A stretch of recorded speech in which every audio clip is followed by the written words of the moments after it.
And good evening, ladies and gentlemen. Welcome back to another episode of Next Round Sports. It feels like it's been a while, but it actually has been. We haven't actually had a broadcast for 3 weeks. We all needed to take a little time and kind of reboot, refill the batteries. And it's that time of year that really there's just not a lot going on sports wise. So just had we're Mhm. back though. We're ready to go. Baseball's now back in now after the All-Star break. We've got the British Open that just wrapped up this last weekend. Exciting. We'll be talking about that a little bit later on. The Olympics getting kicked off this week. Opening ceremony is coming up this Friday, and that getting underway. USA, and a lot of news, going on in the NBA world here this past couple of weeks. We've got a bunch to talk about here and a bunch to catch up on. So we're going to go ahead and get underway with that. But before we do, this is Chris Porter here with you as always with my partners in crime, Jeff Amos, Caleb Culver. How you doing tonight, guys? It's good to be back. Good to Yeah. be back. It is, and we've had a little update here to the podcast. We got a different view for us here this evening as we're all sitting here in the Himalayas in Nepal, Mhm. and we'll be meeting later with the Dalai Lama. We're trying to get him on, but we don't know if that's actually going to be able to happen. He does have his vow of silence, so it's kind of hard to do the podcast with that. He's In the got that strict meantime, I'm schedule either too. really big or really small. So hmm Very, Yep. very small man. Glad the baby voice as needed. Small. Yes, we'll bring in the baby voice. Just anytime you talk, that's just gonna be part of it. I'll translate for everyone. But let's go ahead and get underway. Let's go ahead and we're gonna start there in Major League Baseball going on right now. And as I said earlier, just finished the All-Star break. Rangers coming in real hot into the All-Star break, taking 3 series in a row, and they came out against Baltimore and took some lumps Yeah. there. Lost that series. Leading Were able to egg get in a those win two there at the games. end. They were at least a Yeah. win at the end. It wasn't a sweep. That's what It you take. wasn't, but Scherzer, Baltimore, that was bad. I mean, it's bad when it, Scherzer gets booed. That's the it, bad thing, it too. was bad. But at the same time, Baltimore is the best team in the American League. They are the best team in the American League. Them and New York, I'd say, battling for it. But yeah. New York is right there with them. I was watching a little bit earlier. The Subway Series was on TBS here this evening, so I was getting to watch a little bit of that. Yeah. And the Yankees are really, really good. They need Stanton to come back. If Stanton comes back and is healthy and can stay healthy the rest of the season, I know I said it. I know. But if Stanton can be healthy to finish out the year, they're going to be very, very scary going into the playoffs. That addition to Soto, I still am so damn jealous of. But the Yankees are looking really, really good. But Baltimore also, I think nationally they want it to be Baltimore Yankees in the ALCS. Oh, 100%. Yeah. There's Man. that's what they wanted last year, and the Rangers ruined all Said of it. no. No. The Yankees, I don't even think made the playoffs last year. They had a horrible year. No, but they ruined the chance at the Orioles. So yes, Orioles in Houston is what they wanted. Houston and Baltimore. That was the story they wanted. But as we stand as of right now, and I mean after Baltimore, rough series, but you're able to get that last win. Then they now are in a series with the White Sox where they've picked up the last two. And but this is a historically bad team. If you stumble here against the White Sox or Blue Jays, you become a seller at the trade deadline. Well, you could find yourself 10 back quickly. Yeah, this is ideally where you catch up. And you should. This is where you catch up. These are the teams you need to beat, supposed to beat. You're supposed to get in there. And talking about being a seller, I mean, the Rangers at this point, as of today, before today's games wrap up, are only 4 games back the division. Houston, 52-48. Seattle, 53-49. Tied at the top of the division. But you're only 4 games back at 48-52. With the injuries they've had, and the report I saw, Josh Young is looking to come back early August. Finally, he took some back. batting practice, I think, finally after the All-Star game. Yes. Which, speaking of the All-Star game, that was one of the more boring All-Star games I think I've seen. I just didn't. Absolutely great for a year. Didn't even watch yeah, like I watched Steez pitch because I've never seen him pitch, so I wanted to watch the first inning or two with him in it. Speaking of which, you got the judge. He is making it very, very expensive to get to Pirate games. Yes. Like prices have stayed high. They are loving him up here. Yeah, and I've been looking, and really you can look at ticket prices for the games, and on a game that he's slated to pitch, it's like double, if not triple, the price on tickets. Oh, goodness gracious! They're very somebody's scalping, but yeah. No, this is on like the pit, like on the Pirates. Like on the Pirates thing, like the tickets are higher just because people are wanting to go to the games. Yeah, I don't know. The Rangers at least have a set price when you want to go by. It doesn't matter who's pitching. Now we don't have. They may be sold out. Somebody else is doing that possibly, but yeah. I mean, I've only looked a couple of times, and it's been like, wow, these tickets are extremely expensive when they weren't. I mean, it wouldn't surprise me if like Ticketmaster, StubHub, Game Time, SeatGeek, all your popular sites, those would have got to be higher because if people are reselling, they know what they've got. Yeah, at least now they do that. People want to go to these games. They're really, really. I mean, I want to go. I want to go see the guy pitch. I mean, I want to take my kids to go see him pitch because as long as he's in town, and as long as he doesn't get figured out and stays as dominant as he is. I mean, I'm hoping that his stuff is that good. So, he is, and they don't have any tape on him. That's the thing. So is he going to continue pitching as well as he has, or is he going to get figured out? We're going to have to wait and see, and we get completely diverted. But right. Anyways, but I know we need to talk about the Raiders, but I just wanted very quickly to go back to the Skeens conversation. He is. We haven't let you yet. Yeah, right. Well, I know, but I want to stay in it just for a little longer. Well, we can stay in it. We're smack down in the middle of it. Yeah, I know, right? Say it. Paul Skeens, to me, I think he has a really good chance of winning the NL Cy Young this year. I don't care if he's a rookie or not. He has been that good. He's single-handedly. It's hard to argue that. Made Pittsburgh a competitive team, and like you said, Chris, when prices are quadrupling to just see him pitch, it's unbelievable. And he was obviously, the starter for the National League, and deservedly so. And there's no reason why he shouldn't have been the starter. I mean, you look at he leads. If I remember right, he leads the NL in strikeouts and ERA, I think, right now.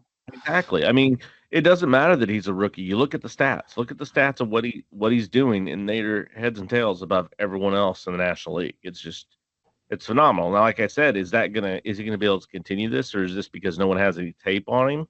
Next year, is he going to get rocked around because they actually now have tape and they're catching up to him and they know exactly what he's going to do and they found his tendencies? We don't know. We'll have to find out next year. But it is fun to watch what he's doing so far this season and just enjoy it for what it is. Yeah. Very true. And I mean, he's got a good little story, like coming out of the Air Force Academy, then LSU championship. So, I mean, it's hard to hate on him. No, I can't hate on the guy at all. And he's rocking the Ron Jeremy 70s porn star stash. True. He's rocking it hard. And he's with Olivia Dunn. Yep. No one cares. It's on his top scar, Porter. It's on his top scar. Yeah. Good for him. Good for him. I'm happy for him. But other than that, I don't really care. I care about what he's doing out on the mound right now. That's about all I care about right there. Sure. No, I couldn't pick her out of a crowd. Porter's hiding behind. I couldn't pick her out of a crowd. I'll be honest. I if you showed me a picture of her and two other girls that looked like her, I couldn't pick her out. I couldn't tell you who she was. If they looked like her, yeah, that's obviously going to be harder. No, I'm just saying. Hey, is this? She blonde? Is she blonde? I'm assuming she's a blonde gymnast. Yeah. Okay, put two other blondes on there. Just put two other blondes on there and ask me which one's her. I don't know. All right. I don't know who that is. We'll line up later, but it's fine. Let's get back to the Rangers. We're definitely getting off. So in this lineup, is it just going to be you two putting on blonde wigs next to a picture of her and say, "Hey, pick her out"? I might be able to get that right then. Right. Yeah. Dang it, he figured it out. Right, I am. Like, anyways, back to the Rangers. A lot of national broadcasts, which are what I mainly get up here in the Pittsburgh areas, that actually getting Rangers news, just keep talking about how the World Series champs are sellers coming up here to the trade deadline. And being where they are in the division, I don't personally see that happening. But I do see a way that they can be sellers without giving up on the season. Yeah, I mean, I agree with you that this team shouldn't be straight sellers and just fire sell. But they could sell some pieces and be better than what they are. They could. Or they could position themselves better, I should say. They may not necessarily be everyone's better saying, oh, Eovaldi's going to be gone, Garcia, Yates, Robertson. Yeah, Eovaldi's got another year. He does. So, no, Nate Eovaldi's not going anywhere. And with the potential return of DeGrom. He'd be a huge pitching chip to trade, don't get me wrong. But he would be. But with DeGrom coming back, the guys I see that could be potential that the Rangers could trade and possibly try and get maybe some bullpen arms or something in is Heaney and Lorenzen. Lorenzen has pitched extremely well since you brought him in this year. And if DeGrom does end up coming back, he turns into your long reliever guy. He's really a guy you don't need anymore at that time. Yeah. And something that you could trade off and look at possibly trying to add an arm for your bullpen. Right. With the season he's had. And that way you could be a seller. And I mean, you've also got some guys on expiring contract pitchers. Sorry, it took me a while to find the list. With Kirby Yates, obviously, on a $4 million one-year deal is a windfall for the Rangers. But I'm hoping we don't trade him. You got David Robertson, Michael Lorenz, Adam Heaney. I mean, these guys are doing okay. Heaney was the other guy I was going to bring up that if they trade Heaney and Lorenz and look at added bullpen arms, okay, I get it. That's fine selling those guys because maybe even a young pitcher coming back. Yeah, even a young pitcher. I'm good with that. Now, if they start trading Robertson and Yates, yes, they are on the end of their careers. They're older, but they've also been your best bullpen guys this season. If they trade their best bullpen guys, at that point, that's showing me we've given up on the season. We don't think we can do it with these guys. Yeah. You can't get rid of these bullpen guys. Yates has been your best closer all year. That's why you knocked Leclerc out of that spot. Yeah. Much to my wife's dismay. She loves Jose Leclerc. And also another thing, a problem I would have with trading Yates is like, at this point, he's 37 years old. I don't even know what you would get in return that would, warrant you. At this point right now with the season that he's had, this is the highest trade value he has had in years. If you're going to trade him, this is what you're going to trade him. It's going to be. Well, yeah, I mean, a contender that needs one bullpen arm. I mean, this guy is probably the second best closer right now, in my opinion, to the A's. Miller. Dude, if we could get Miller here, what I would do to get him. There's some serious guys I would possibly trade to get him here. Like I would consider it. Like there's some guys I would there's really talk consider. Too. Like you trade Adolis Garcia for maybe something like that. If it was Adolis for Miller without a second, and my son Wyatt loves Adolis, I would do that without a second thought. Second thought. Yeah, but I mean, obviously it'd take more than that, I think, from the A's to probably hit. Oh, it would absolutely take more than that. If they would do that, that would be especially in division trade. Oh yeah, that'd be an all-time swipe. That'd be like a Herschel Walker trade. Pretty dang close. Yeah. Now, one guy that could be interesting, as much as the White Sox suck, in my opinion, is the first baseman Andrew Vaughn for them. Because Nathan Lowe's getting a little long in the tooth. He is. He has been, especially with his recent injury history. Yeah. Vaughn's having kind of a down year, so I think you can get him for cheaper than you normally would. I think he just still got 11 home runs. Yeah. He still got 11 home runs and 43 RBIs with about a 70 OPS. So to me, that's like taking Daniel Gafford off the Washington, off the Washington Wizards and putting him on a potential playoff team. You get more out of him because those guys just get so Right. beat down on those losing franchises. When you're getting beat down so bad like that, it's like, well, what am I even doing this for?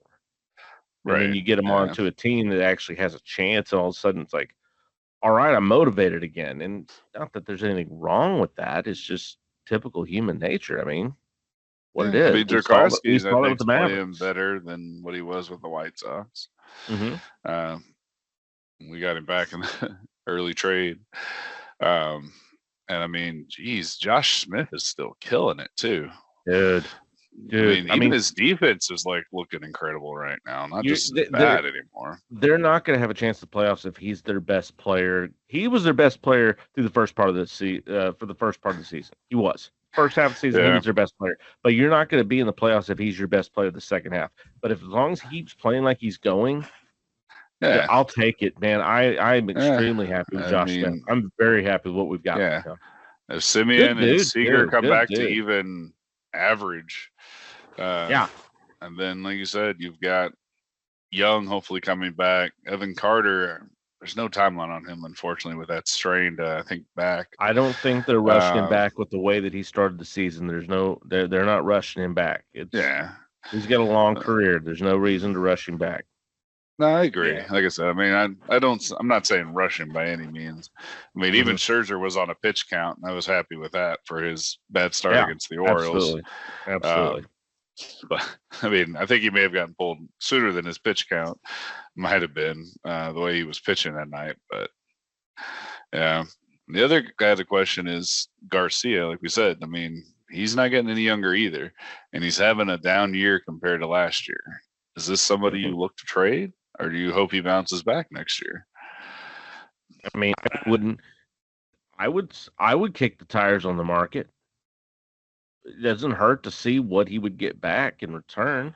If someone's willing to offer you, a top tier, future starting pitcher, for him because they think he's that piece they need in their lineup, I'd consider it. I'd kick the tires on it, But if you think, but I mean, that's the thing is Adolis got hot too late in his career.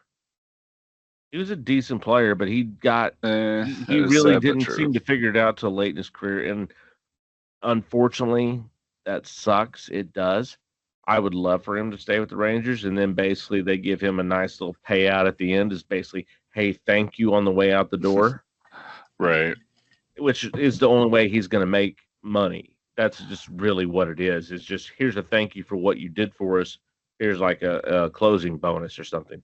But I absolutely think you kick the tires on him and see what is out there to be offered to, because you have Wyatt Langford there to take his position. You have his heir apparent. No fault of his own that he's long in the tooth, and you drafted this phenom. That's just what it is, and it's not forcing him out. I mean, if he'd been playing better this year, then okay, you force us to trade him. Or what are you offering for it? But and kind of speaking of outfield real quick, it's good they kept Tavares and Duran this year. Absolutely. There was talk they may have traded because they've needed them with all the injuries and everything. Exactly. Yeah, but I definitely explored trading Adolis away because I mean, if you got something really, really good in return for him, might as well, because you have Garcia, you have Carter. And at some point, Adolis says he's going to probably regress to kind of the mean. He's probably not going to be an MVP caliber player anymore. I think this is what we're going to see from Adolis probably the rest of his career. Someone who's always going to have that power trait, but it's going to be kind of a flip of the coin whether or not he can hit above 220 for you. I mean, the hitting is really what's been hurting him this year because he's still got a cannon out there in right field. Well, true. I mean, the arm is there. He's still so strong. He's got a cannon. His defense hasn't been terrible. Mm-mm. It has Very not. true. It's not like he's Vladimir Guerrero 2010 out there in right field. I mean, So I mean, it is. It's yeah. I've already said it. I'm not going to repeat myself. But I think to me last night, I know it's just one game, but it was so big because I think you at the absolute worst need 3 out of 4 against the worst team in baseball. And last night was the perfect opportunity, and thank God they took advantage of it because but I mean, did it take Bochy being ejected to get this energy? If you need that shit. I mean, at this sometimes point, you do. A win sometimes is a win. You need that. Especially at this point, it is because with we're already last night was the 100th game, and the deadline is a week away, and you're in a division where the Mariners could have easily ran away with this, and they've shit the bed. And then the Astros, they're the Mariners. We're saying they're the Mariners, and they and they have pitching for days, but they can't hit the broadside of a damn barn. Sure, and one guy, it is a perfect opportunity to take advantage of it. Yeah, for sure. And I think you said, I mean, the Oakland Athletics just destroyed Houston too, so that helps them. That's the thing about the A's is it doesn't matter who's in first. They will come in and fucking sweep you in the division every single damn time. They play well against the division. They suck against everybody else, unless it's like Baltimore, which they whip Baltimore's ass. Yeah, this is true. But it's like, I don't know what it is about the A's. They just can't figure it out the rest of the year, but then all of a sudden they'll upset this major team, and it's like, don't overlook them. They'll do this to you. Yeah. Very true. Very true. Because they beat, last they've got one of the best first basemen supposedly on the market, too. Last week, we were talking about in the group chat how the A's got 2 out of 3 against Philadelphia, including winning 18-3 in the final game. Like, how in the hell does that happen? It's just the A's being the A's. So, the Phillies, they're the best team in baseball. Yes. The best. And on paper, obviously, the White Sox are far and away the worst team in the league. But on paper, the A's are the worst team in the league and have been for probably 3 or 4 seasons in a row now. I don't know. The White Sox sitting 27-75. No, but I'm just saying, like, on paper. Pretty bad. White Sox should. I'd say on paper, the White Sox are still the worst. The A's actually have. The A's have 13 more wins. They have 13 more wins than the White Sox. Right. But just and almost 100 more. I looked that up earlier because I was curious to see how bad the A's were to the White Sox. No, it's just that the A's. I mean, the White Sox should not be. I mean, they're not a good team, but they shouldn't be 27 wins. No, I mean they've got like supposedly 3 of the worst batting averages in the league on the same team right now. So it's just. Yeah, it's a mess. And like, I mean, the ERA, there's one guy that's, I think, available for the trade line who had a 6.0 ERA for much of the first half of the season, but he's got it down to, I think, 2.06 right now. Well, I mean, Eric Fetty is someone that could definitely get traded at the deadline for the White Sox. There's a lot of talk about Houston trying to grab him. And they need the pitching out. When he was in Washington, the question is they might have to move him to the bullpen, though. Yeah, they might have to because they might need. No, I mean that's supposedly what it is. Like they don't know about his pitch count, so it's recommended he be moved to the bullpen. From what I've read about him, if he does get traded, as well too. That he could be a starter pitcher or bullpen, but more people were leaning towards moving him to the bullpen. Yeah, later in the year at least. He's maybe, but I mean. Fetty, like ever since he came back from Korea, he's been a completely different pitcher. And just as we were talking about, to pitch that good on such a shitty team is really, really solid. The only thing I would say is that it does help when you don't have any real pressure. If you lose, who cares? True. Right. Yeah. I mean, I think even the Houston market necessarily is not pressurized. It wouldn't be like going to New York, but they could. Yeah, White Sox have two great starting pitchers right now. Then Eric Fetty, and we're going against Garrett Crochet that night, who made the All-Star team for the White Sox. Yeah, I think that was their throw-in, though. Yeah, but yeah, sure. I mean, they have to get a representative, but I mean, Crochet's had a great year, and he was a first-round pick a few years ago. He's already had the Tommy John, so that's someone I don't think that'll get traded, but just keep an eye out on the future. But I think Fetty could easily get traded. Yeah. I mean, the White Sox are definitely going to be sellers. I don't think they have a choice. There's not a choice for them. Yeah, they'd have to win out. And then, news here from Caleb Culver. If they go on a 60-game winning streak. 60-game winning streak, and they wouldn't still probably. The worst team in baseball will be sellers. This to you now. 192. My pirate hat and hook. Be Captain Obvious. 192 or negative 192 run differential for Chicago. Good God. Yeah. That's 319 runs scored in 5. At what point is it that they are just now trying? Last night, to me, they were trying to lose that game. Every time where the Rangers were completely shut out, they're like, okay, how can we let the Rangers get back into this game? Now I'm small again. Now I'm normal. It's like, right. We don't want the White Sox becoming sellers all of a sudden. Our buyers, excuse me. They got a chance. The White Sox, trade their prospects. Oh, man. But I just want to take a look at the NL real quickly.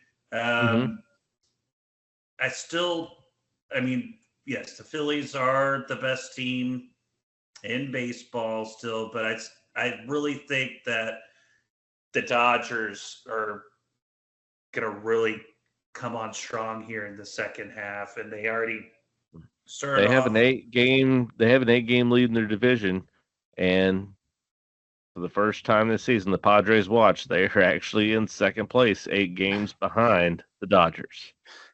Oh, we got a Padres watch going. I can't believe the Padres. Well, we had it all last season. I mean, we haven't really hit them up. Then I wanted to see where they were so I could bash them. And they're in second, but they're still 8 games back. So I think it's one of the highest. The Diamondbacks too are kind of making a surprise run. They were near the dregs of the division, and now they're. They're still about 8 games back too. So they're not going to win the division. The Rockies that are really being the Rockies. The thing is that with the exception of the Rockies and the Marlins, every team in the National League is within 5 games of the wild card or better. Like the Padres are tied for the wild card right now. Arizona's one but there's also 3 wild cards now. You're like, I know, but the playoffs are the playoffs. So that's all you got to do is make to the playoffs now. It doesn't matter where you're at. You just got to look at Arizona last year. They were the 3rd wild card. It's pretty much. Baseball is pretty much like the NHL at that point. It doesn't matter what seed you get there, just get there, and then you'll figure it out there. Who's hot is who's going to take care of it. And look at the speaking of with Yari on the National League. Look at the National League Central. That division, I think, is closer than any other division in all of baseball. The Reds are sitting there in last place, and they're only 8 games out of the division. Yeah, and then it's close to the AL West, in all honesty, too. Besides, if you count out the A's a little bit, but exactly, and that in every division, you have to count out at least one team, except for the NL Central. In the NL Central, everyone's there and in it. Under double digit games back. That's the only division that's in. Every other division, you can go, okay, well, count out this team. The NL Central, you can't do that. They're all 34 back. I know, it's so absurd. 34. So it's going to be like 54 at the end of the year. Yeah, I really think they're going to break the loss record this year. No, it wouldn't surprise me as well as Cleveland's played this year. People aren't talking about the Guardians. The Guardians are having a great year. I It's mean, they're because going to they're be a called the scary team for the playoffs. Guardians now. That's Yes, why. it is. It's because of the Guardians, and no one cares because we named him after the bridge. Shut up, loser. Yeah. But yeah, But they're Stephen playing angry in Kwan, Cleveland. Cleveland is. I think that's going to be a team to watch out for when it comes to the playoffs. I would not want to match up with Cleveland. I think they match up well with just about everybody, and they've got some good pitching. They've got some solid hitting, and they're just good all the way around. It's not like they're top heavy in any other aspect. They're just a flat out good damn team, and a team I wouldn't want to see. I think that they will win it all. No, because I think Baltimore and the Yankees are better. But could they beat Baltimore or New York? Absolutely, and I wouldn't be surprised by it. Not in the least. yeah, They're a very, very good team. Those teams have not shown to be invincible. So no, they haven't. And the only thing I would be rooting against them is because they are now called the Guardians. Now I'd rather than still being called the Indians like they would before. At least then, hey, Guardians is so fucking terrible. it was probably the worst team name. Sounds like a B-League superhero almost. Maybe it really does. The only thing that concerns me about it's like the Indians, Kmart version, or excuse me, the Guardians, Indians, Cleveland, whatever. The only thing that concerns me about them is, yes, they have Stephen Kwan and Jose Ramirez in their lineup, two MVP caliber candidates. If it weren't for Aaron Judge, their starting pitching is what concerns me. I feel like that their rotation is really overachieved this year. However, their bullpen is really, really good. Yeah, they are. And Emmanuel Clase, their closer, I always hate to see him because he was traded for Corey Kluber and he pitched a grand total of 1 inning for the Rangers. It'd be nice to have Emmanuel Clase right now. 0.7 ERA, 30 saves this year. He's not going anywhere. No, he's not going anywhere. He's the best closer in baseball, I would say. You could argue that's hard. It's hard. It's hard to argue that. It really is hard to argue that. But yeah, with the exception of Bybee, their rotation doesn't really bug me at all. But I'll have to ask my brother. He is in Minneapolis for a family vacation. They'll be seeing the Twins. Oh, good for him. What are they doing up there in Minneapolis? Oh, they're just visiting all the lakes up there. Nice. I went there last year. We'll be going again there next year. Minnesota, if you have a bid, is fantastic. Love it. Absolutely love it. Yeah. And so they'll get and the Phillies are in town too. So that'll be. Oh, that's good. Yeah, that'll be good. And cheap tickets. Yeah, I do want to get up there and go see a game there with the Twins, because the Twins are still, even though they're sitting right there in it too. They're not a bad ball club at all. I mean, I don't think they're going to do anything just like last year, but at least they'll make the playoffs. I think, I do think they'll be in the playoffs. All right. Any other little topics you guys wanted to hit before we move on to the next round? Rangers are hanging on right now, 2-1 in the bottom of the 7th. There we go. Let's go, Rangers. So let's hope they don't stumble. All righty. Well, we're going to take a quick break, and we'll be back here in just a few moments with the next round.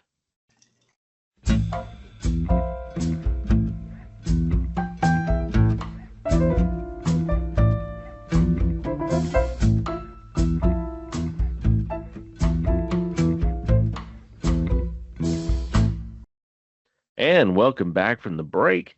And we're ready to slide right on into slice into the next round, as we're ready to talk about the British Open that just happened this last week, with Xander Schauffele taking another win, 2 wins this season for him. Is he finally figuring it out?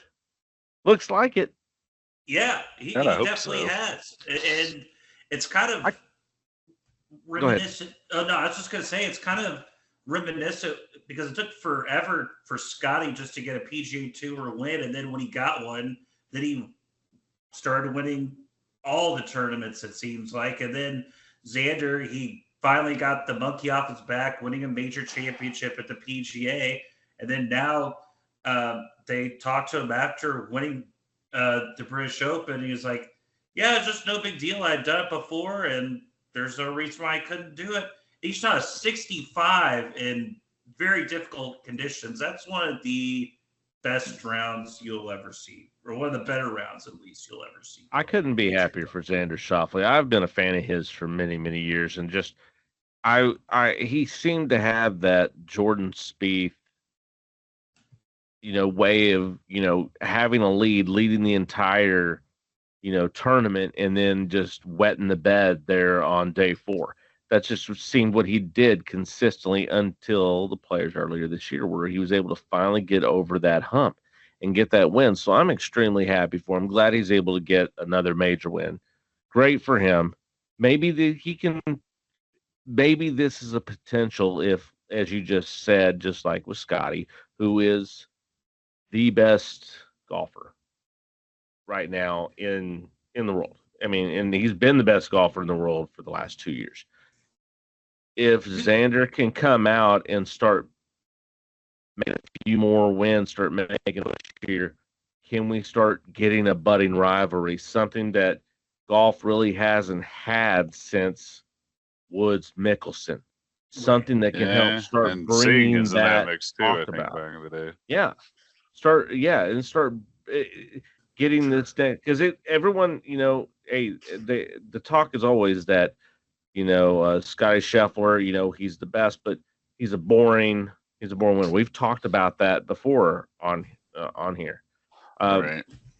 That he's great, but he's boring.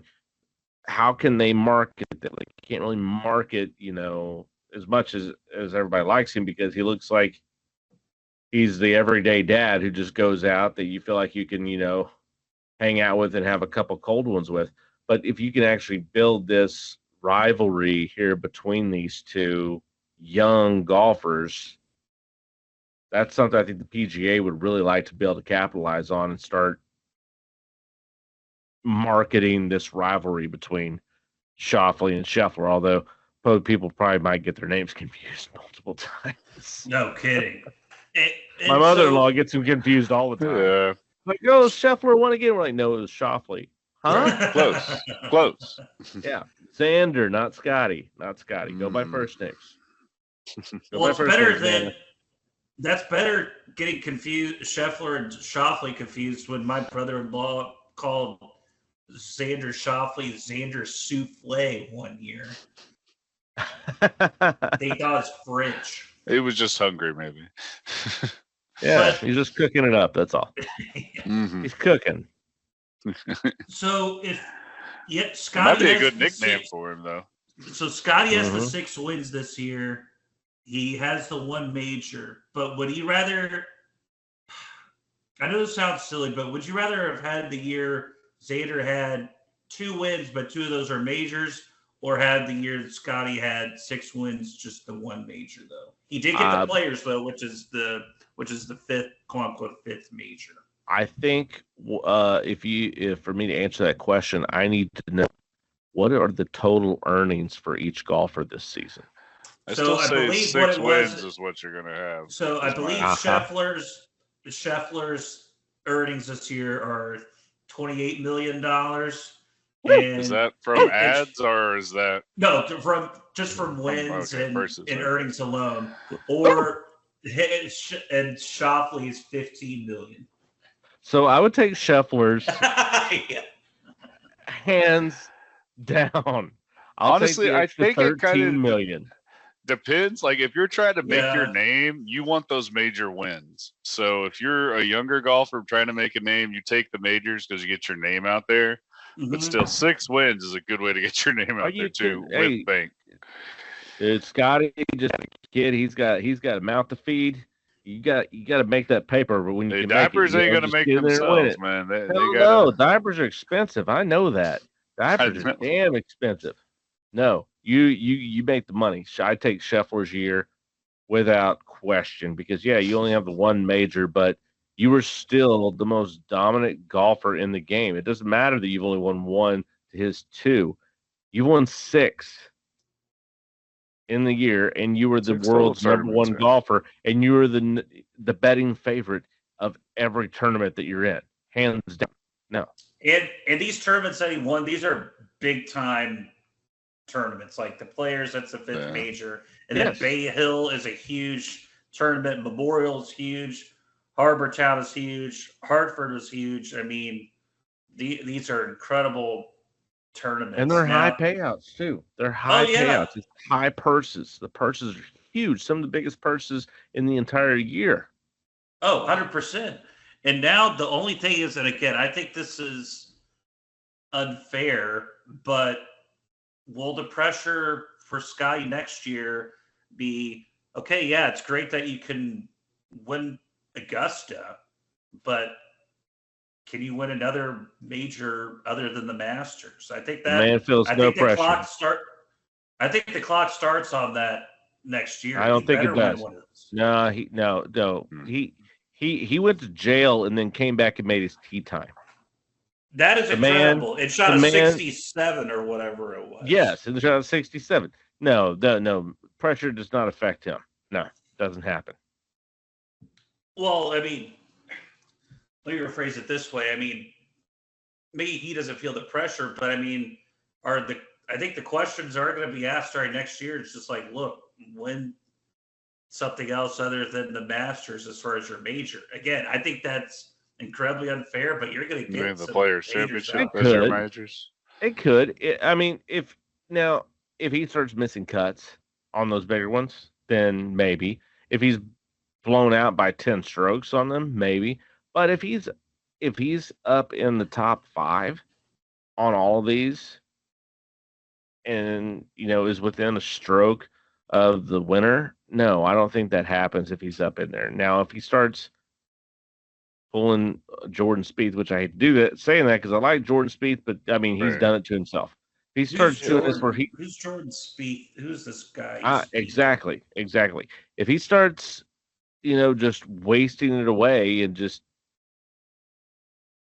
leading, in major tournaments and then just completely wetting the bed on on Saturday or Sunday and just completely going away, then yeah, you could start talking about that. But he's been in every tournament. I mean, even when he hasn't won, he's been in it. He's been at least really not much lower than top 10. He's been in it. I mean, it's not like he was in it this week for a long time.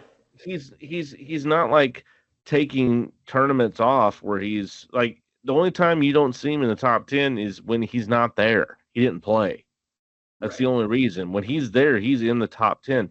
That's what you have to be. And that's when you're the number one golfer in the world, because you're always in it no matter what. So, yeah, I think that could come into conversation, but I don't think it would be next year. I think in the next 2-3 years, if he hasn't won any other majors besides Augusta, if that's the only one, okay, maybe not next year, but the year after, I think, then you can start having that conversation. If he can win everything else, but he can't win these other majors. Right. Okay, I got you. This has been now another year that, okay, hey, especially if he goes, does he go to Rory's boat at that point? No, better than Rory, because Rory can't even win the Masters. So, yeah, Rory. And Rory, by the way, just for those wondering how Rory McIlroy, all 3 of those people. Rory McIlroy missed the cut. He was 11 over par. Missed the cut. Ouch. Not good. Mm-mm. He sucks again. As does true. After taking all that time off, he comes back and misses the cut. It's not like he wasn't well rested. Now, good for him. Apparently, he did get back with his wife, so good for him on that. I won't hate on anything on that on the personal life. Hey, that's completely separate. I hate on him for his performance on the course. That's it. Right. But again, and just to also recap that round 3 with the pouring down rain and wind, and all I hear is excuses. No, I'm not talking good excuses. Saying how good Scheffler was. Yeah, I'm saying how Schauffele. I mean, in and Schauffele, Scheffler, which one? Come on, who are we talking about here? Souffle. Both had a great, souffle. No, they both. No, anyone who broke I am par going to on call that him that from now Saturday on. was unbelievable. So Schauffele won this tournament by himself. It wasn't anyone falling back, allowing him to sneak in and win. He shot a 65 on a Sunday, and then just look at the other players behind him: Justin Rose with the 67, Billy Horschel with the 60, Thurston Lawrence with the 68. It's not like these guys fell and allowed him to win. It took a top level round of golf for Schauffele to win this week, and it was a great win, and I'm happy for him. Very nice. And I mean, I don't see anyone out there who's not happy for Xander Schauffele. I mean, he's just a good all around guy that has finally started figuring out. Finally got to where he now knows how to win. And after that first win, it was like, okay, he's finally gotten over the hump. Is he going to be able to start building on to this? And now here with the British Open, it looks like, as you said, with his interview afterwards, hey, I've been here before. I know what I'm doing now. See, he's figured it out, and he can start stacking some wins up, and that then puts the pressure on Scotty. And then you have the rivalry, which is what golf needs. They need a good rivalry. They need something to sell, because they haven't been able to sell anything since Tiger Woods quit banging prostitutes and sucks now. Yes. And it's true. Since he lost, he was like, he lost his mojo. Is also he was like Samson getting his hair cut. He needed his hookers. He doesn't have them anymore, and now he doesn't have his power anymore. And that's the thing. They need something, because when Tiger was Tiger, golf was one of the most important sports in the world at that time. Tiger transcended normal golf viewership. He brought in people that had never watched golf before in their life. I was one of them. People tuned in to watch Tiger. People still tune in to watch Tiger, even though he sucks now, because he's Tiger. They have been looking for the next Tiger so damn hard. That's why they'll push anybody who's winning at the time. Scotty right now is the closest guy they have actually had at this point of being this dominant. And to be able to give him someone who could be a threat to build a rivalry is what they need, and what they've needed since Liv started up. The crazy thing about Tiger just reminds me how crazy the Golden Bears record is to have that many Masters. Because Tiger Woods, I think, is still 4 away from his record. Oh yeah. Mm-hmm. And you're like, goodness gracious. Jack was phenomenal. And also, too, what people forget about Jack Nicklaus is not only the 18 majors, but 19 second place finishes in majors as well. True. I mean, that is insane. Absurd. It's not insane. It's absurd. Absurd. It's like Ricky Henderson's stolen base record, Cy Young's win record, or Nolan Ryan's strikeout record. Nolan Ryan's strikeouts. It's like, never getting caught. It's absurd. It's not gonna happen. Or Stockton's steal and assist records. Like, you're just not catching these things. No. And also forget about all the Cal Ripken Jr.'s Iron Man. Yeah. That's not going to get caught either. Nah, not with the way players are seemingly built these days. No, not the way they're managed. Not at all. That too. Another thing that makes me happy too is that Xander Schauffele's douchebag friend Patrick Cantlay still sucks. Well, yeah, everybody else got with Patrick Cantlay sucks.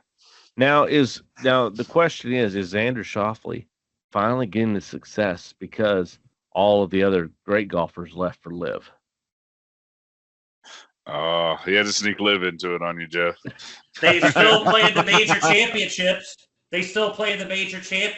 Last time I checked. They weren't banned from those. They made a choice. Just poking the bear, poking that golden bear.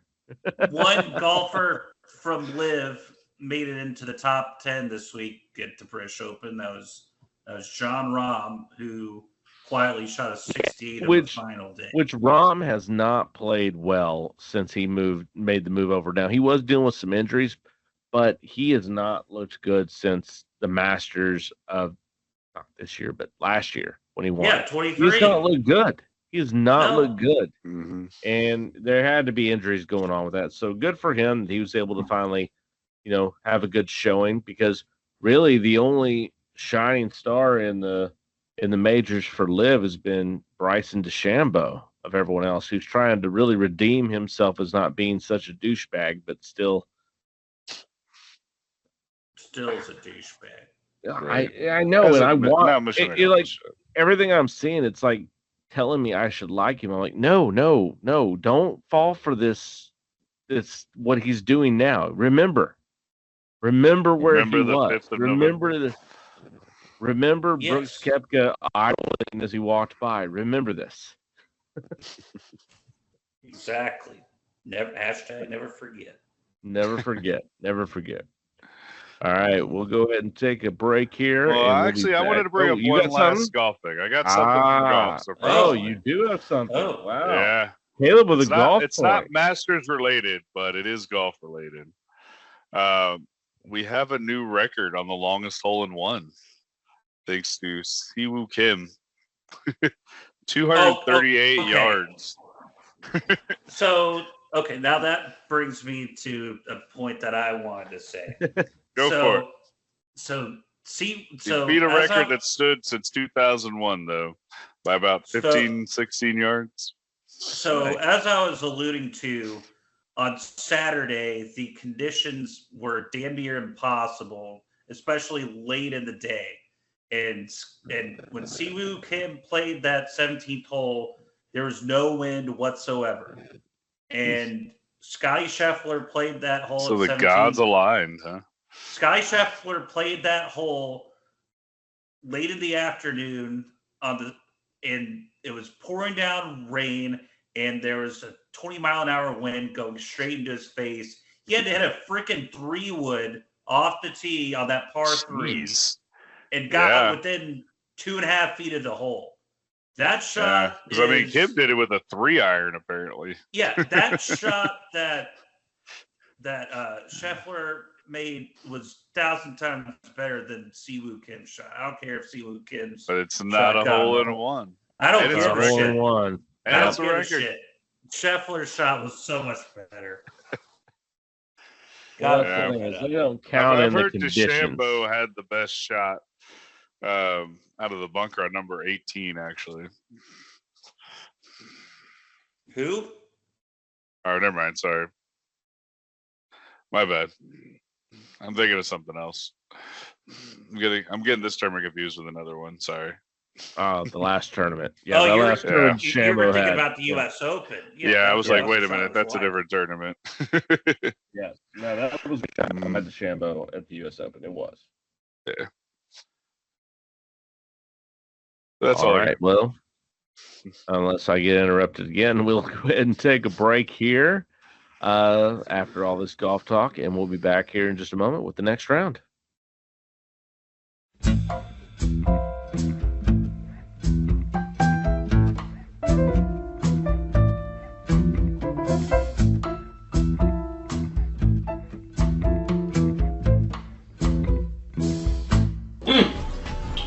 That's good.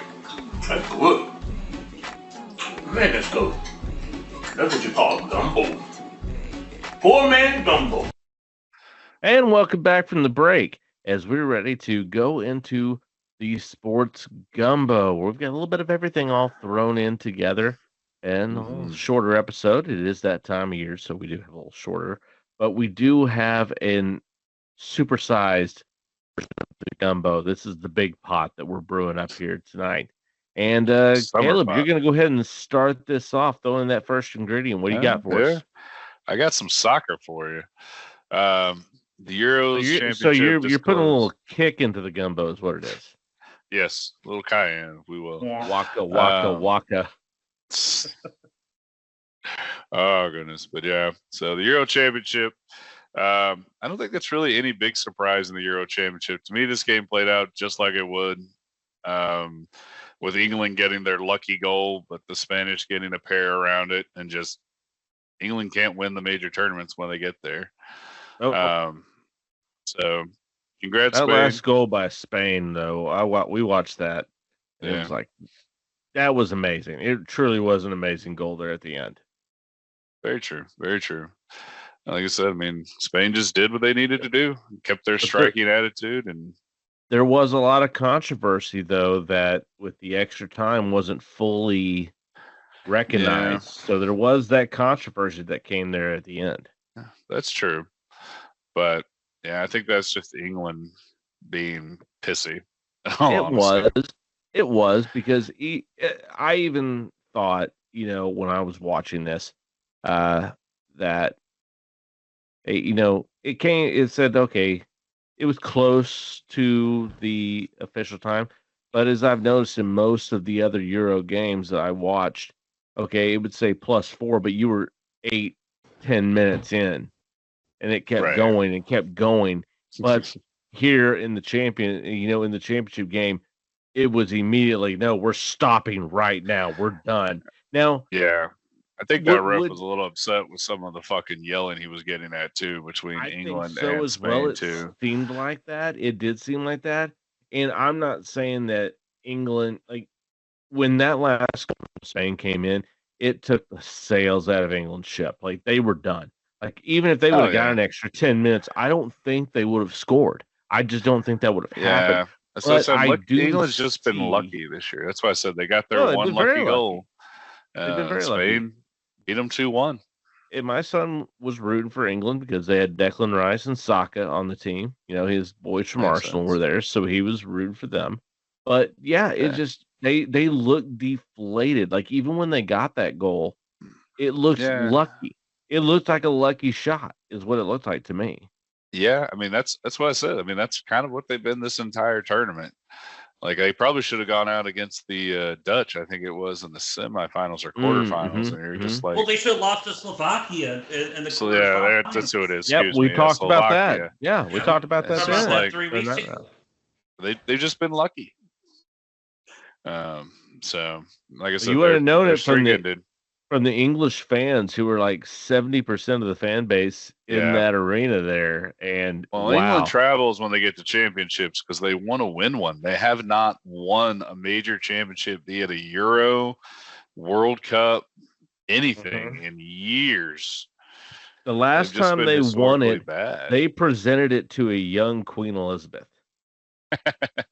Yes, true. Because they actually showed it. They I think it was 48 years since the last time they've had a major championship. Because I was watching the whole beginning, it's like the beginning right beforehand, and they showed the last time they won it, and they presented it to Queen Elizabeth. Like yes, 1966, 58 years ago. That's when they won the World Cup. 58 years ago. That's gracious. Yeah, I mean, it's getting just funny at this point. They're the Dallas Cowboys of soccer. That's what they pretty much. Actually, I mean, you got Harry Kane, like you said, all those names from Arsenal. Before the Cubs won it, they're actually the Chicago Cubs before the Cubs won it. Yeah, that's a better relation to what it is. Now, give another 20 years, then yes, I will agree with you that it's the Cowboys. Another 20 years, but right now it's more the Cubbies than anything else. Yeah, fair enough. Trying to keep it fair here. That's true. But congrats to Spain for getting it. One of the younger teams to win Euro in the recent years too. So that's 16-year-old kid. What was his name? Oh yeah, Luau Main. I think I'm probably butchering that name though. That kid is good. Yamal. He is. Man, he's good. And youngest player to score in a Euro too. And he's already on Barcelona. He's going to probably play for Barcelona for the next 20 years. Probably. They're not going to. As long as he stays good. Yeah, as long as he stays good and healthy, they'll keep him. But I know he was calling out one of the top teams to come up for this next year's World Cup, or they're now one of the favorites to win the World Cup, I should say. I know he's been calling out Messi. He's been calling out Messi. Yeah.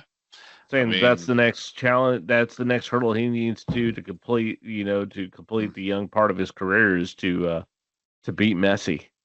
Yeah, in Argentina. I mean, Ronaldo's not necessarily big in tournaments, unfortunately for him. No, not anymore. He's proven he's not. He's a name now. That's what he is. He's just a name. Yeah, I mean, he still scores buckets of goals in the regular league play, but yeah, he's playing in he Saudi plays in Arabia Saudi now. Arabia. Who's he playing yeah, against? that's true. Well, I mean, even when he was playing in the leagues, like even before last year, he was good. But moving on to the other big final tournament, Copa America. And as we unfortunately know, the U.S. was knocked out really early in this tournament. So very unfortunate for the U.S. Yeah, very much boo. But Argentina winning their second gold boot or gold cup, excuse me. So congrats to Argentina on that, and Messi still looking strong. And another favorite, I think. Will that be Messi's last? That's one of the things. They're not even sure Messi's going to be at the World Cup next year or the next World Cup. But I think he might be in the World Cup next year, and that'd probably be his last major tournament as far as being a national team. And that's even a big barring an injury, he'll be there. If he can play, he'll be there. And if he can play, but he's talking about how tired he is of being on the national team. Now, I mean, we saw that Messi is still a shell of his former self. Even let's not even put that out of the realm. He's walking a lot, and people like to say, "Oh, he's thinking about it. He's planning his move." No, he's just fucking tired. He's old. Yeah, no, he's old. I mean, that's what it is. I mean, Messi could still make some great runs too. Don't get me wrong, but he's not the same Messi. If he feels like he can play, he'll play. If it's one more just to have his final play, because when it comes to soccer, that's why I think he'll play in the World Cup. Yeah, for World Cup is more important than playing any league. Yeah, to these soccer players, playing for your country is more important than anything else. If he feels like he can come out and play, he'll play.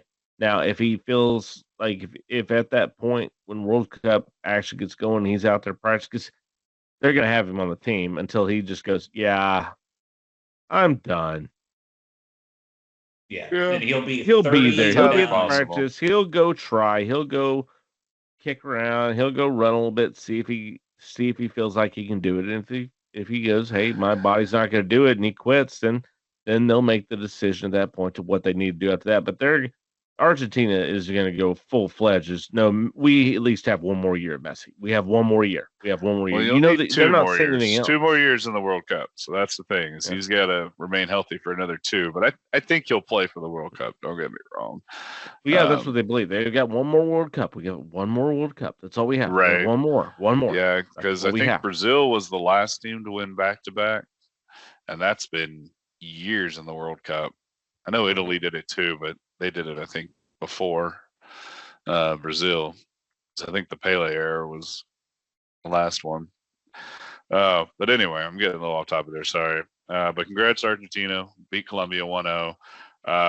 The last topic I kind of want to bring up around this soccer thing is how horrendous this Copa America tournament has looked for the U.S. and their upcoming World Cup bid. I mean, there was problems with the turf at almost every stadium for these world-class players between Copa and Confeca.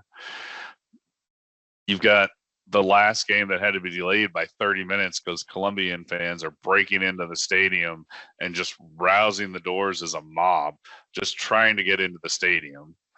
I mean, I know Colombia's never kind of been here before, as they say, necessarily, but like, I think this is more, if you can't handle a Copa game, how the fuck are you going to handle a World Cup game? Well, I think this is a little bit of a double-edged sword, too, because this was Colombia and also, too, against Argentina in Miami. I know it's a big game. I mean, it really had the perfect scenario play out on a Sunday night. I mean, I'm not saying it should have happened. I'm just saying that it's almost like Copa was kind of like, if it happens, then it'll be a good story. Maybe. I mean, I think they. And the weird addition too. Wanted chaos. I think a part of CONCACAF wanted this chaos potentially. Maybe. I mean, that is the rumor that this is kind of more Copa's engineered chaos because the U.S. wanted to run it a little differently, but they said, okay, Gopa, you go ahead and do your thing, including the addition of Shakira as a late halftime addition. There's no problem with that. I have no problem with the There's halftime. no either. problem with Shakira being Like I on said, TV. I have no Shut problem with your that. mouth. I'm not saying that, but I'm just saying it's. Hey, her hips it's kinda don't lie. weird That's it's a all I'm saying. halftime addition at the last minute. Like, we didn't plan this better. But as I'm more than Her happy hips to have don't lie. Shakira TV Her time. hips don't They lie. don't. They don't. And it was great. They I was don't. very upset when I had to like leave and miss part of it because they switched over to a different fucking channel mid game too in the US from like FS1 to Fox. So that was another weird thing. Well, from the they US had channel Shakira on department. there. You need to get it on the major network at that point. Well, they had Shakira Yeah. on Shakira's this ass. one, then it was Fox for like a song or two, maybe. Then whatever they started the other half. So I was like, Yeah, what because the they're like, fuck's hey, going on? Shakira's ass is on TV. We need to get this over to the major network. We need to get this out to more people. Maybe I don't know, but like I mean, Jeff probably is right. This might have For been getting something to the more final. Copa, but like I said, this chaos cannot happen, and I hope the U.S. at least learns from this. Whether it's don't let the freaking little federations manage shit for you, put Shakira on more TV time, whatever the freak it may be, just get it under control. Because I mean, the World Cup's going to be utter chaos otherwise. I'm not too worried about it, Not to be mention honest the with turf. you. Well, I'm worried about, like, for example, the new Georgia Dome and their turf. That was terrible. Well, it was supposedly So terrible that- in a lot of places. Particularly Atlanta. It was one. Yeah, I mean, it's Atlanta. Atlanta's pretty terrible. So Yeah, you're not wrong. But I just think they need to these stadiums, like, or well, with I'll say actually most of them now with this kind of field turf or with that particular grass. I don't know.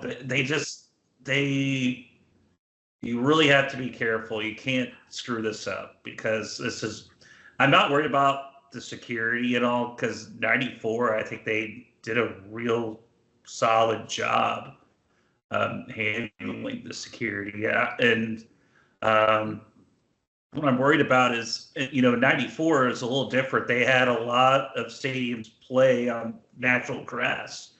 A lot of these stadiums now don't have that particularly. They went the ones cheaper in route, mm-hmm. which they started changing once Messi came over. indoor. So now, however, as I've said in the past, if they were able to play games in the Pontiac Silverdome in 1994 to play soccer where the Lions used to play, they could figure out a way to get it done here. So they still have time, but yes.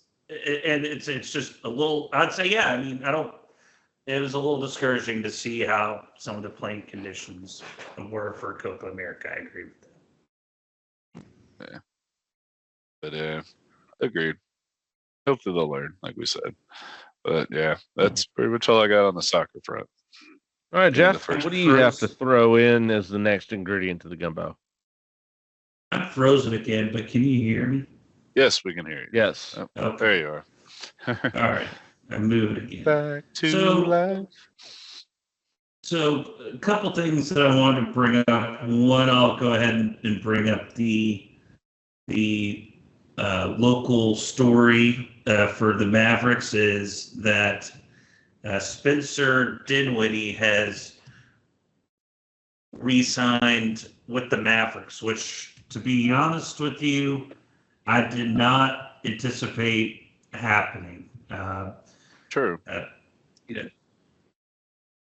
He was famous. He was famous for helping out the Mavericks a couple of years ago in their playoff run to the Western Conference Finals. Him being a part of the Kristaps 2022.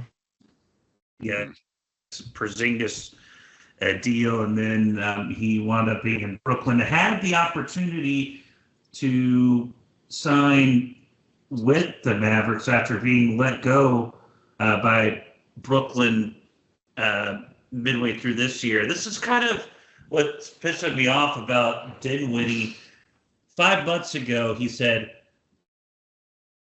why he picked the Lakers over the Mavericks. He said, "Let's." Another team, another free agent who selected the Mavericks over the Lakers. Here picked the Lakers over the Mavericks 5 months ago, midway through. So what I'm saying is so basically 5 months ago he said, let's say you're a kid and you get your ass whooped by the bully. Dallas would have been like your mama, like, it's okay, baby. And then the Lakers are like your dad. Now you got to go out there and fight till you win. So 5 months ago, he's implying that the Mavericks are a bunch of pussies and don't give a shit about winning. And then now his ass is coming back with the tail between his legs. Okay, to play devil's advocate to you. 5 months ago, did you think that the Mavericks were going to be in the finals? No, but did you think the Lakers were going to be in the finals? No, but he was getting a little bit more paycheck for that than what he would have got signing with the Mavericks. So that's fine. He also was probably still a little bitter about being traded away for Kyrie Irving, which I don't blame him because I still would have made that trade. I love that we got, I mean, at that time I was like, okay, if we get Kyrie and we get the Kyrie that I hope we get, which is the one we ended up getting, then I go, I'm going to love this trade. But I hate that I'm getting rid of Dinwiddie because I thought him and Luka had a great team up together. I thought he really bought into the system, and we saw things out of him that we did not expect. Yeah. So, yeah, I don't think it's more of he thought the Mavericks didn't have a chance. I think he was still bitter that he got traded away, which I don't blame him for, but at the same time, you were traded for a better player.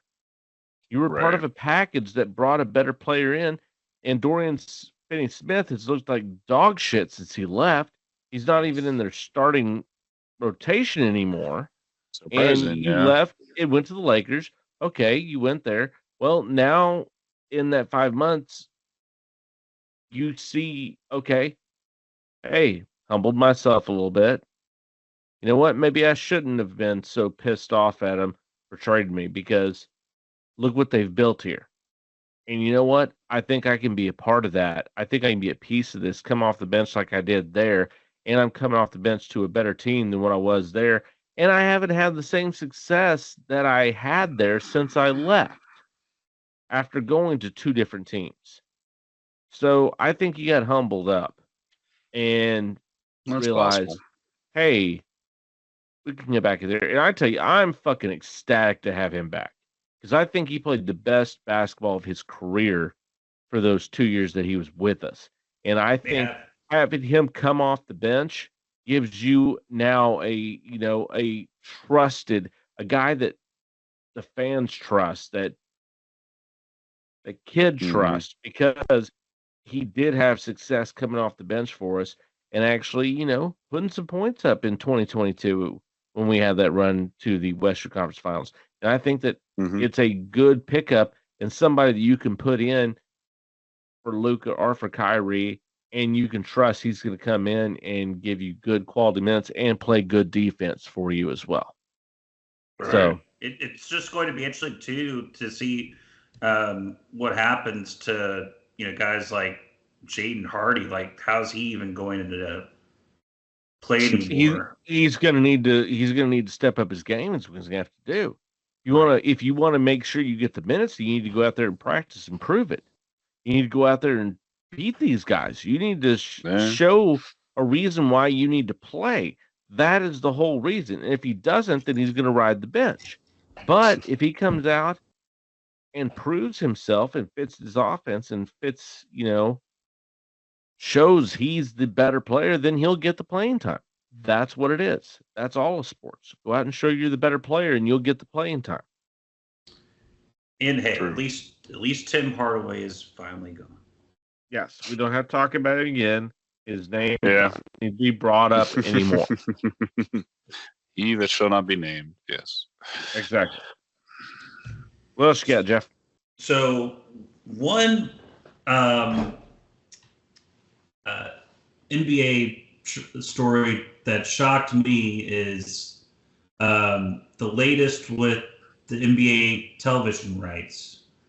We all know that NBC is going to be an ESPN, or aka Disney. They're going to be They're going to be the main providers for the NBA for the next 11 years after this season is over. And Amazon appeared to be the third one involved, knocking out TNT. TNT, Warner, or however you want to call them, they matched Amazon with $1.8 billion. I have no idea how Turner was able to come up with that money, but they did. And I think this has completely shocked the NBA and obviously shocked everyone. Yeah. We love the inside of the NBA and hope it sticks around. And even though Barkley said that he's retiring no matter what after this next year, how much did Barkley's I think criticism of TNT actually help bring this around?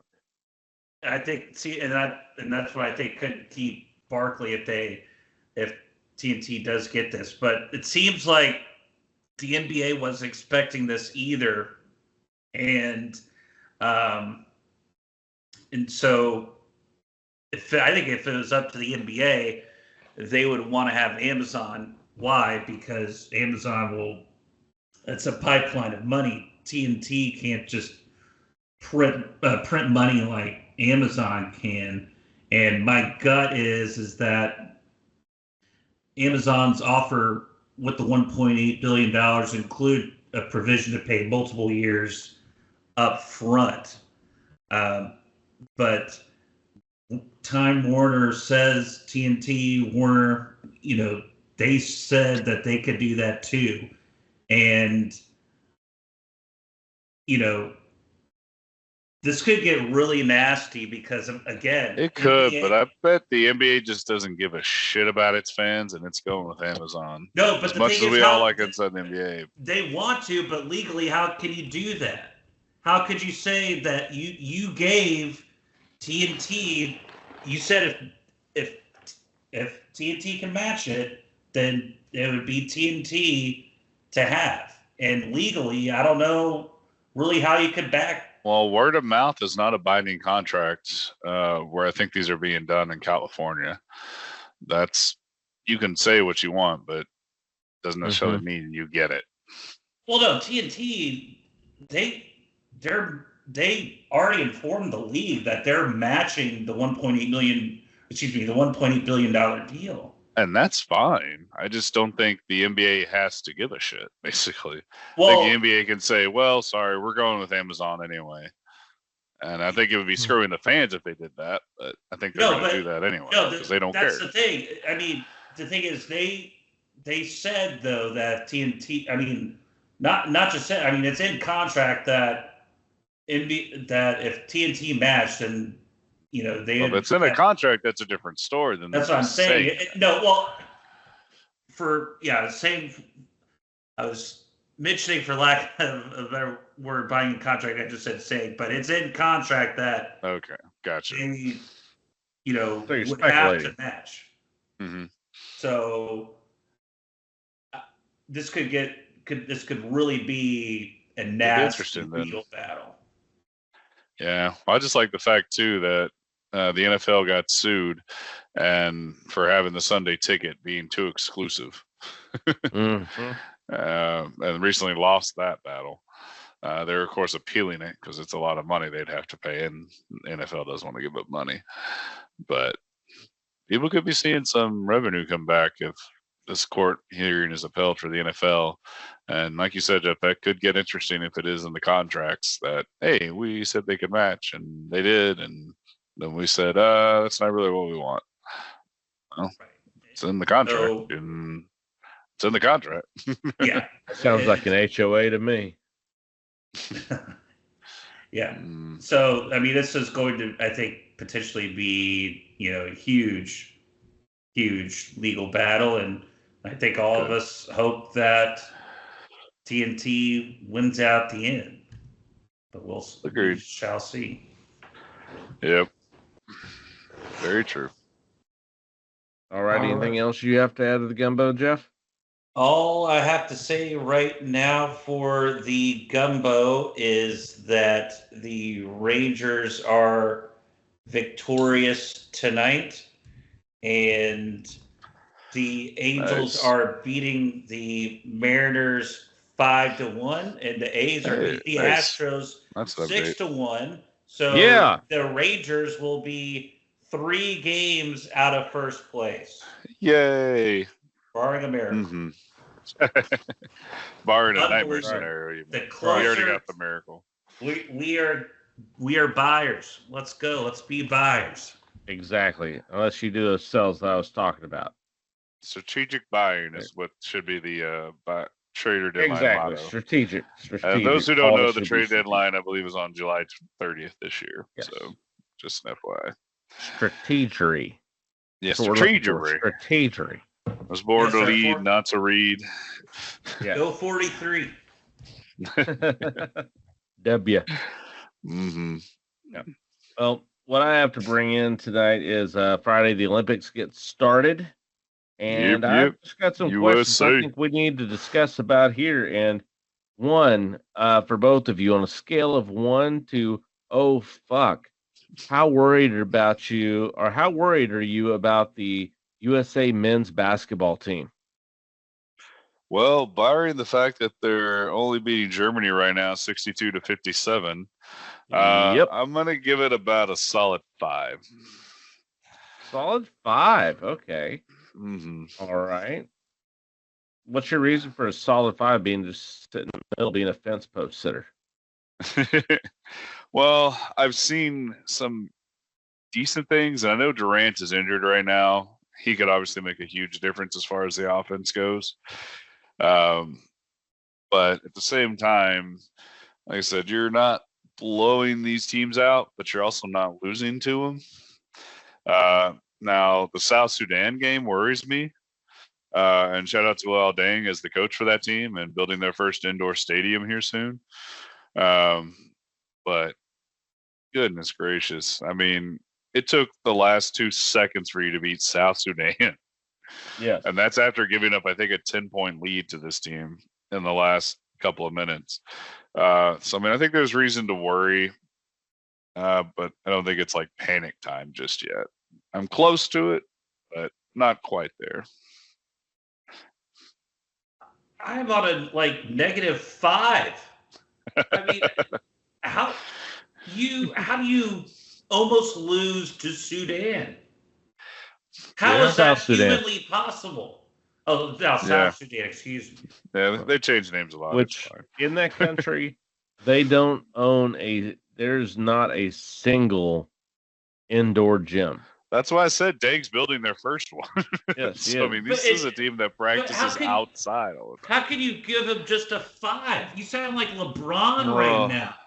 Oh, do not put me in that. No, fuck that. This is- He's like an 8. This is absolutely Mhm. And I pathetic. like, don't worry about it. We'll learn from it, guys. It's okay. No. This is the worst performance in American basketball history. No, not the Yes, it worst. is. That's the team What before about- the Redeem team. That Yeah. was the fucking worst with Carlos Boozer. Well, and at least yeah, they the got rest of bronze. that team. That team could have beat this team. That they could beat Sudan. Like I said, I mean, they're South still Sudan. South beating these. Sudan. They're still beating these teams.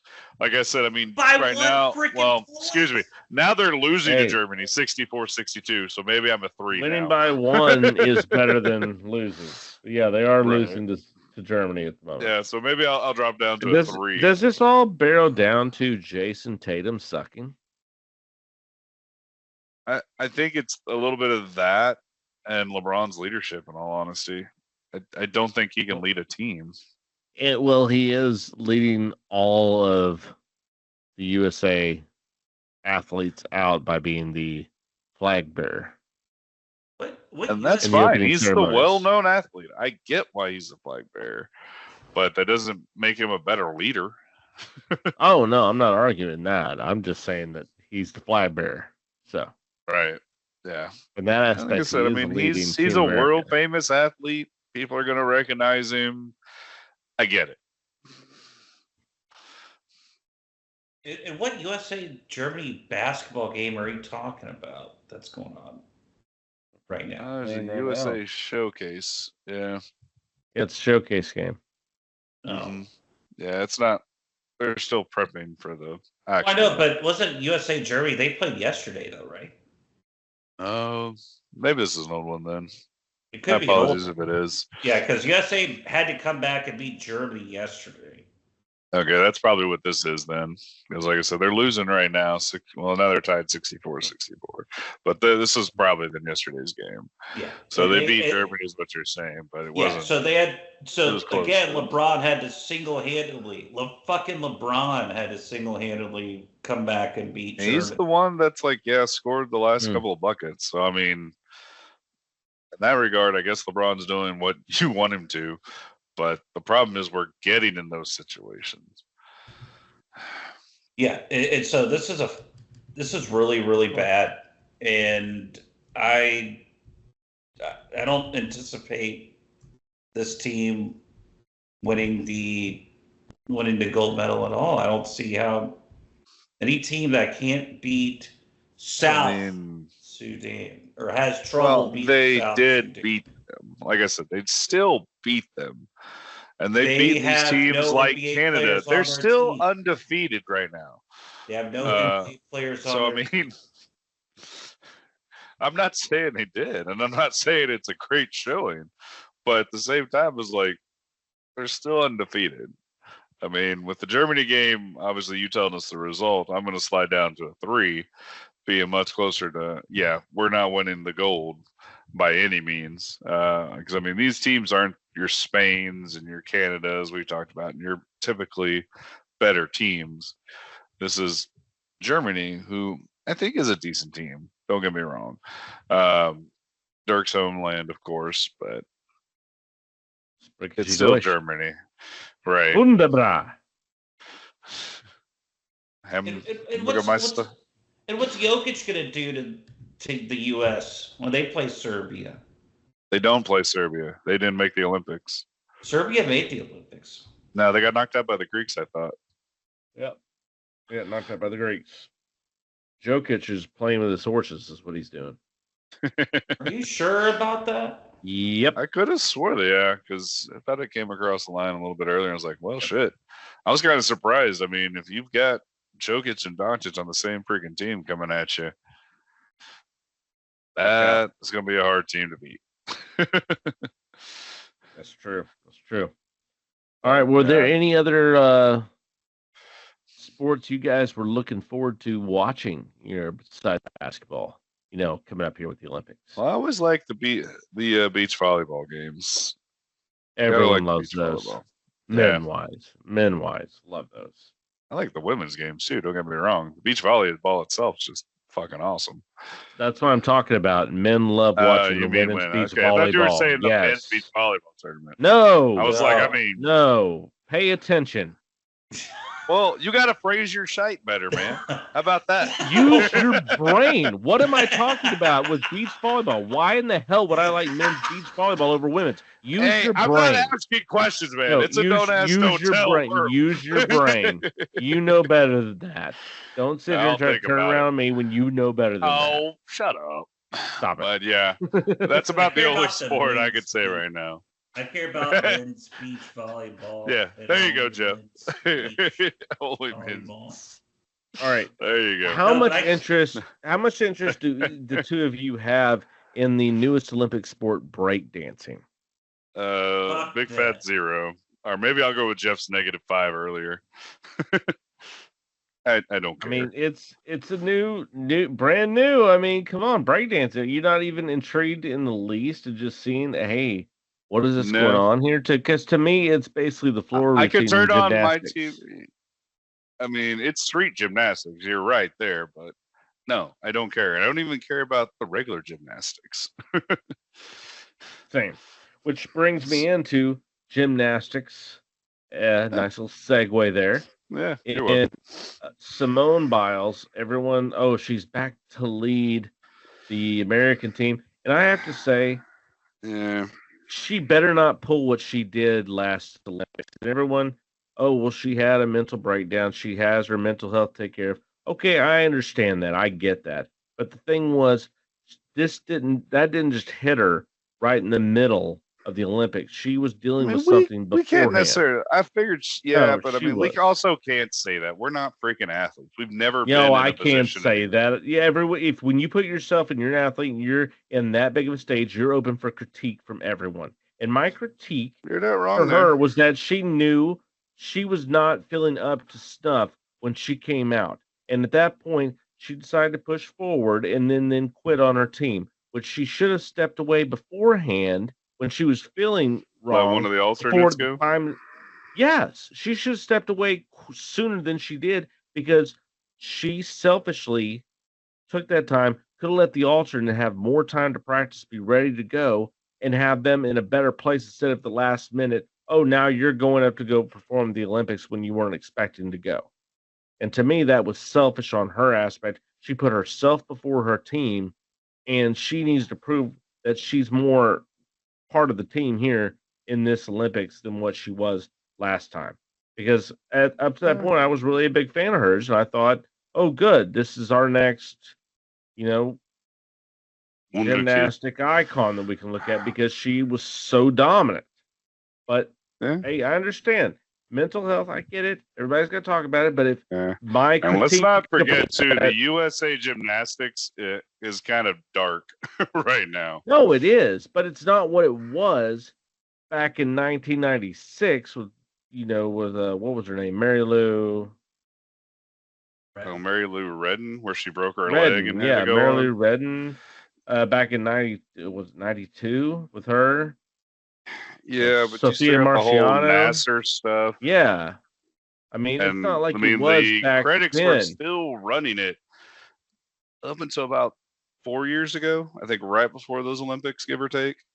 Yeah. They finally shifted over to new management for the U.S. Olympic Yes, stuff. they did. But at the same time, it's not like she all of a sudden woke up and was like, I'm having a mental breakdown and now I need to quit. No, that thing had been simmering. And the thing is I understand you want to Simply compete. I things understand are. you want to get out Yeah. there, but you can't sit there and let your team down the way that she did and then sit I there and agree. just I mean, claim if you it, know it's not my something's fault. there, Yes. yeah, I mean, you've got to step away at that point. And that's my critique of her is that she let her team down. And because of that, these other girls who now aren't, most of them aren't on the team anymore, lost their chance at a gold medal because you selfishly did not look out for what was best for the team as being the team leader and knowing that you personally were not in the right state of mind the entire time. You should have stepped away sooner, let the alternate come up, who was good, was serviceable. And was it Cunningham? Is that the backup that I think took her place? Jade Cunningham?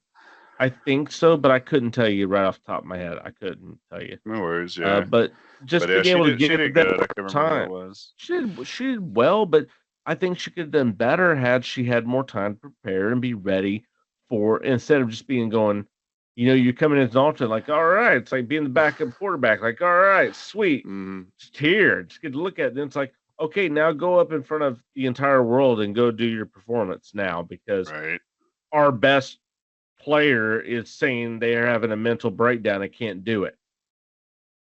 Like, to me, it just rubbed me the wrong way, and she needs to prove that she's part. I mean, of she this has something to prove. Obviously, this Olympics. Yes. That she's back, and then kind of like you said, like she's over whatever hit her. Yeah, in the individual contest, okay, she wins those. I'm okay, good, yay, we won the gold medal. That's great. Don't care. It's the team aspect. When it comes to the team part, that's where she needs to prove it, not just. Like, I'm not saying she needs to prove it to me. I think she needs to prove it to the nation. I think she needs to prove it to her team that she's fully all in for them and not just for herself. Because that's how it came off at the last Olympics, is she was looking out for herself instead of the team. Because if she'd have been looking out for the team, she would have left earlier and said, hey, I'm not in my right state of mind. You guys I need to step away so they can be prepared to perform in this so we could win team gold. That's what a real leader would have done. A real leader would have been like, hey, I can't do this right now. There's stuff going on in my life. I'm not fully focused. I'm not where I need to be. I need to step away and let these alternate, the people who they're good as well too. They need to be able to be fully prepared because I can't do it. And I know I'm not going to be able to do it. And she couldn't do that because she was too prideful.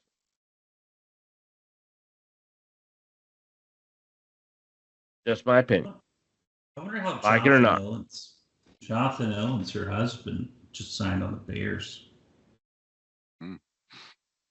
Yep. Good no one luck. knows That who he team's is. gonna suck. Yeah, they are. And also, We're not talking too, about did Simone Biles leave? I wonder if she left because she is 4'8" too. That is so short. 4'8". is. Yeah. How's that possible? She's a legally a little dwarf, person. I think. Legally, yeah. Oh, At 4'8", yeah, it has to be. Mm-hmm. I mean, hell, like the circumference of her Like a her brick thighs house. are pretty much her entire height. Yeah. Close, yeah. So she's Yeah. built like a brick house. She's strong. So then you get the But- gymnastics, of course, track and field, where That's one of there's the going to big be a lot ones. to see there. Yeah, Swimming. you got the potential, the lady who was cut out of last Olympics for a drug test, potentially Yes, running for the LSU. U.S. Yep. Yes, LSU. She's got some potential chance to be the fastest woman alive this year. Yes, potential. And I think I think the fastest man alive's wide open this year too. Yeah, it is. But with her, and I can't remember her name, I feel bad about it, but she has Carter motivation. Richardson? Yes, Yes, there you go. Richardson. She has the motivation coming into this Olympics. Yeah, I think after last Olympics where she got cut out Oh, with that. sorry. With the, Michael weed Way for charge. the U.S. Excuse me. Yeah, with the weird weed charges. Yeah, Mhm.